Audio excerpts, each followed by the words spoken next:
dignitary with us who will be having a keynote speaker. He is none other than Dr. Ashfaque Hussain Maniyar. He is an ophthalmologist and a cataract specialist based in Jeddah. He has been practicing in King Abdulaziz University Hospital for over 27 years. In recognition of his contributions to the community, he was honored with the Ammar bin Ali Al-Mawasli Award by the Old Boys Association of Jamia Nizamiya. Beyond his medical practice, Dr. Maniyar has been actively involved in social work, providing free medical care to the needy members of the Indian community in Jeddah. He is current president of IDM of Jeddah, Saudi Arabia. Without wasting any time, let's call upon our keynote speaker, Dr. Ashfaque Maniyar to the stage. Assalamu alaikum. It's great pleasure and honor for me to be a keynote speaker in front of people who are winning awards in speaking, communication, talent. And to my difficulty, it's like yesterday's humorous talk. Mr. Asghar said that take your seat, then he asked for the comfort room, said go straight, take left. Did you understand? Is it right? You understand right? So he was confused between right and left. So when I was sitting here, I was talking to Abdur Rahman. He told me, you talk about your experience. You talk about your lifetime experience, whatever. And earlier, Dr. Yamin had told me, you need to talk about leadership. And our theme is women empowerment. So now my condition is like Malayali biryani. So it became, I am a fan of biryani too, but not with the pineapple flavor. So I want to mix it. I want to make it a little mix between the leadership and my achievement or experience or whatever you take. Basically, when we talk about leadership, we always imagine Elon Musk, Pachauri, our Microsoft chief CEOs, or we think about leaders of different countries, or white-collar and high-positioned people. But that shouldn't be the way we should think of leadership. Our leadership begins from our own house, within ourselves. That's which is very, very important. Identify the leader within yourself. And how the leader should be. The leader should be adaptive. He has a different vision. He doesn't see what the common people see. He sees beyond that. He sees beyond what a normal person sees. He takes the challenges as opportunities. And when he takes the challenges as an opportunity, then he paves the way to go forward. This is how we have to be. If we are like that, I mean, like everyone has, like Consul General Fahad Suri yesterday was talking about C's and L's. I have P's. So when I have P's, I would say I would start with priority, prime time, precision, perseverance. If you have these things determined and relentlessly pursued, nothing can stop you. Priority is very important to judge what is my priority at this stage. In this stage of my life, this stage of my situation, I always tell even my students, even my at home, that in a given situation, there are people who are playing different roles and you are one of them. You just be out of the situation, imagine yourself and see what's happening. That makes you to take the decision what is more priority. People will tell, no, we'll do this way, that way. It's a teamwork, basically. But you are leader. So you have to decide. You have to take the call and decision. So that is based on the priority. And then priority is also preparation. I have put another P. preparation is definitely a preparation wherein you need to see your ability of your team, inculcate in them your thoughts and imagination and the way you want to perceive. So that's perseverance. When it comes to perseverance, no putting and going back. No going back. Be brave, be strong, and take your team with you. So how do we take the team with us? How do we connect? The leader is the one from the blue collar to the white collar. He knows everybody, his team. He knows what's happening. This emotional connectivity. To be a successful leader in any organization for that matter, you have to be interconnected in such a way that even a small minor thing that's happening in your colleague's life, he should be free and confident and feel satisfied to share with you. When he starts sharing his issues, you take this as a litmus test that you are connected. So when your actions are made, you have to have an action, and then the person will follow you as a leader. The best example again, in the Battle of Trench, when there was starvation, people went and asked Prophet, we are starving, and tying a stone on the stomach. The leader was tying 2 stones. That's the leadership. That's how it is. So you have to be a better example than the people who are with you. Then the trust is developed. That trust that you develop with your colleagues, with your team, is the teammates will blindly follow you. He never says that this is my boss or this is my leader. He will not do mistake. This is what the trust is. Even if he has not heard you telling directly, but he has heard it from his another colleague, he says just like, yes, Sadaqana, as Abu Bakr Siddiq. When he heard about the travel of Miraj, he said, this Prophet Muhammad has told, I have believed. This is what he is Siddiq. This is your trust. This is your team. This is how you take it. And as you go forward, and you have challenges and difficulties, you try to pave the way, and you get setbacks. In the setbacks, you don't go back. You are more strong and firm. This is what happens in the Battle of Ahad. You are injured. You are damaged. The next day, he takes his team to follow the enemy to get him out of his place. This is what is perseverance, getting the mission done. This is the leader who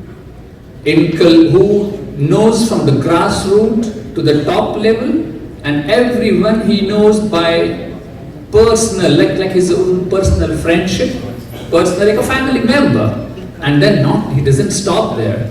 In action, he proves himself that this is the way it should be done. This is what is, I believe, as a leadership. Now, to add to the pineapple flavor, I thought I will be a pilot. I'm just taking the whole thing a little bit changed.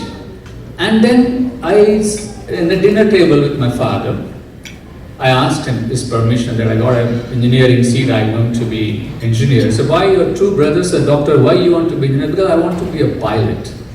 And that too in a fighter pilot. I was an NCC cadet, I was selected for 26th January parade and all those things. But no, why? You want to kill people?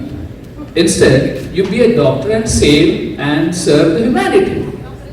Those days, in the olden days, we used to follow what our elders tell. Samana Vardhana. I accepted. I accepted the challenge and I got into the medicine. I failed in first year MBBS, but it didn't stop. In my post-graduation, I topped. And then I went on, and that was my imagination, that I want to see the people smiling. A lady came to me with bilateral blindness. She cannot see. She said, for the last 2 years, I lost my husband, and my bed is just next to the bathroom. There is no one to take me to the bathroom. And my son Mustafa, he hardly has a time. If you don't admit me and operate me, I will die blind. I made arrangements, got her admitted, I operated one eye and then I operated the second eye. The joy and the smile I see on her face, that there is an Arab who would say when they're happy, she's shouting. Yes. And that made my nurses think this is Dr. Ashfaque, he's a nice guy, why is this lady shouting? They came running to the patient's room. And she said, I'm seeing my daughter's face after 2 years. This is the help, or this is the happiness I have. Some of the patients, they call me, because sometimes I share my phone with my patients, and they say, Ya Doctor, ana guddam al-haram. Oh doctor, I'm in front of haram. I'm seeing haram because you operated me. Some of the patients, they say, before I open the Quran or the religious book, before I start, I pray for you. That prayer, that happiness I get from that good wishes is immense, immense. No salary, no money can substitute. People may be running, having their life in millions, but I have millions of hasana from my all patients.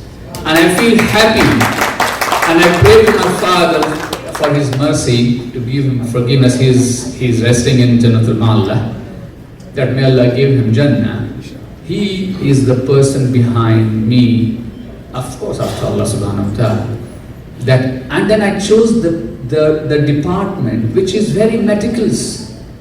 Ophthalmology is, we work in 5 micron. The capsule that we see of the cataract which we put the lens is 5 micron. Even in microscope, my residents ask, Doctor, do you see the capsule? I said, yes, I see. That is where we work. So precision. Our precision is 110%. You leave smallest mistake, you don't get that result. So technologically, ophthalmology is in the top of all the medical fields because there is a technology involved. And ophthalmology, I say, is like astronomy to physics. It is ophthalmology to the whole medicine. I don't know how much time I took. There is no red light here also. Because Yamin had told me there will be green, then red, after yellow, and then red. Open check. Yeah. So today's open. To come to the women empowerment, as that's our theme. In the recent era, to my knowledge, Indira Gandhi, Margaret Thatcher, and New Zealand's Prime Minister, I'm forgetting her name. Yes. So there are people like this. But in the past also we have leaders. And the women leaders who supported their husbands. The best example is Khadija al-Kubra. The way she describes her husband. We were talking about Malayalam Tamil marriage. And you saw the 2 people, it was very nice. But I'm going to the little serious note. When someone has to describe how a husband from a wife, this is the gold-plated words. You have never hurt anybody. You are kind to your relatives and surroundings. You have, all those things if you remember. That is woman empowerment. That is the trust of a man in a woman who supports in all the fields. And this is the best example. And the Quran refers 2 ladies as a reference ladies. They are wife of Pharaoh, Asiya, and mother of Jesus, Maryam. It refers 2 ladies. If you have to talk about empowerment, there are a lot. But there are, in the present era of women empowerment, there are some side effects. I'm talking the medical terminology, side effect towards empowerment. Empowerment doesn't mean arrogance. Please make a note for all my female sisters, my sisters here. and whoever is listening, empowerment doesn't mean arrogance. Money coming to you as a salary doesn't mean arrogance. Spending time in the office along with your colleagues doesn't mean that you are devoid of your duties towards your family. You have double duty towards your family. You are representing your whole family in the office, and you're taking back what you're learning outside the home inside, which is very, very meticulous and very, very like balancing. If there is a lack of balance, there is a mistake in the balance, it disturbs the whole family. And it makes the whole society in a very wrong place, a wrong note, I can say. Why I'm telling this? There is a culture these days that we have money, so we can satisfy. We are on our own. No, everybody will say a woman alone is incomplete and a man alone is incomplete. They make a thing complete when they are together. So with this note, I have taken a lot of your time, and thank you for giving me an opportunity, and we will perceive persistently and take to our lives and our leadership in our success. Thank you very much.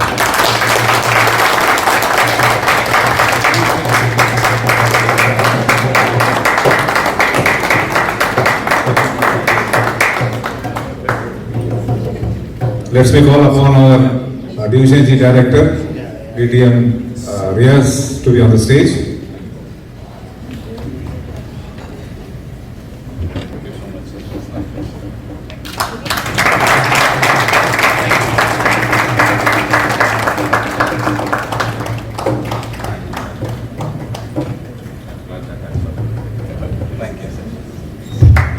Thank you, MC.